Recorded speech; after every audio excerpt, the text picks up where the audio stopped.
Sumber daya alam dan pengelolaannya. Langsung saja kita masuk ke sumber daya alam dan pengelolaannya. Sumber daya alam dan pengelolaannya adalah sesuatu yang ada di sekitar alam lingkungan hidup kita, yang dimanfaatkan untuk berbagai kepentingan dan kebutuhan hidup manusia agar dapat hidup lebih sejahtera. Selanjutnya kita masuk ke karakteristik sumber daya alam. Yang pertama itu ada berdasarkan jenis. Berdasarkan jenis di sini ada sumber daya alam hayati atau biotik. Adalah segala sesuatu yang dihasilkan oleh makhluk hidup seperti tumbuhan dan hewan. Contoh sumber daya alam dari tumbuhan itu ada contohnya sayur-sayuran, rempah-rempah, buah-buahan, dan manusia yang menghirup oksigen. Karena sebagian kecil dari oksigen berasal dari tumbuhan. Selanjutnya ada contoh sumber daya alam hayati dari hewan. Itu contohnya ada daging, telur, susu, dan hewan ternak. Selanjutnya yang kedua, sumber daya alam nirhayati atau abiotik. Sumber daya alam nirhayati atau abiotik ini adalah segala sesuatu yang berasal dari benda mati. Sumber daya alam ini dihasilkan dari proses alami dalam kehidupan. Contoh sumber daya alam nirhayati atau abiotik. Contohnya seperti air, sinar matahari, dan tanah. Selanjutnya kita masuk ke berdasarkan sifat pembaruan. Di sini ada 3 jenis. Yang pertama, sumber daya alam yang dapat diperbarui. Sumber daya alam yang dapat diperbarui ini adalah jenis sumber daya alam jika persediaannya habis dalam waktu tidak terlalu lama dan relatif mudah dapat tersedia kembali melalui reproduksi atau pengembangbiakan. Contohnya seperti tumbuh-tumbuhan, hewan, hasil hutan, dan lain-lain. Yang kedua, sumber daya alam yang tidak dapat diperbarui. Sumber daya alam yang tidak dapat diperbarui ini adalah sumber daya alam yang tidak dapat diproduksi karena proses pembentukannya memerlukan waktu jutaan tahun. Contohnya seperti minyak bumi, batu bara, timah, gas alam, dan lain-lain. Yang ketiga itu sumber daya alam yang tidak terbatas jumlahnya. Adalah segala sumber daya alam yang tidak akan pernah habis meskipun dipakai dalam jumlah yang besar. Yang ketiga, berdasarkan penggunaannya. Di sini terbagi menjadi beberapa jenis. Yang pertama, sumber daya alam penghasil bahan baku. Sumber daya alam penghasil bahan baku adalah seluruh kekayaan alam yang dapat digunakan untuk menghasilkan produk atau barang yang mempunyai nilai jual atau nilai guna. Contohnya seperti di bidang pertanian itu contohnya ada padi, di bidang kehutanan itu ada kayu, di bidang pertambangan ada timah. Selanjutnya sumber daya alam penghasil energi. Sumber daya alam penghasil yang memiliki potensi atau materi untuk menghasilkan energi sebagai penunjang hidup manusia. Contohnya seperti ombak, gas, dan batu bara. Selanjutnya tujuan pengelolaan keanekaragaman hayati.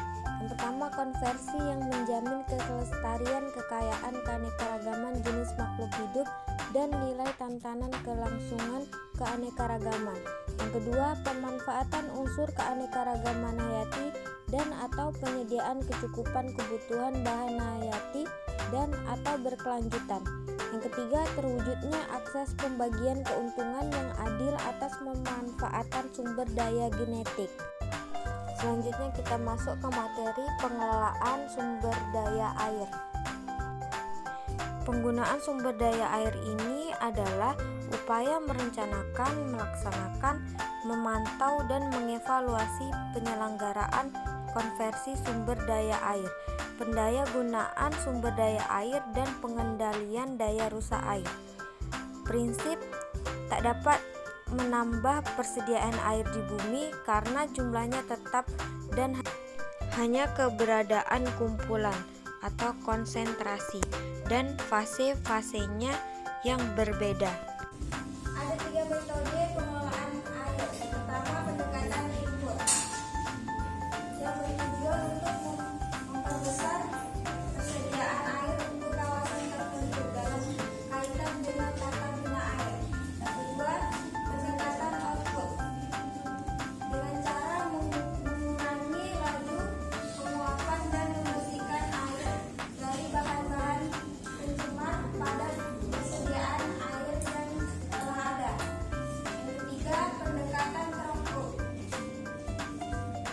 dengan cara mengulangi rata-rata jumlah penggunaan air per kapita.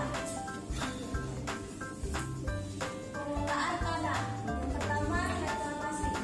Upaya pembentukan dan pembangunan lahan baru dengan cara pengurungan pengeringan lahan atau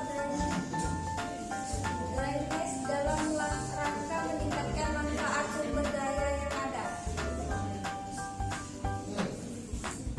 Kebijakan reklamasi ini harus melalui serangkaian proses peninjauan baik dari sudut dampak lingkungan maupun dampak sosial ekonomi.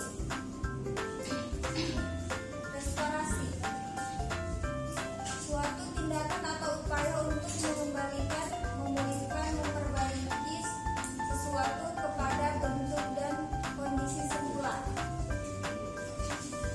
Meminimasi dampak perkembangan pada aliran dan persediaan lokasi air, permukaan dan air tanah. Untuk lakukannya data restorasi ini kita menampilkan di satu video.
Sebatas dijadikan pekerja atau buruh, sementara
dari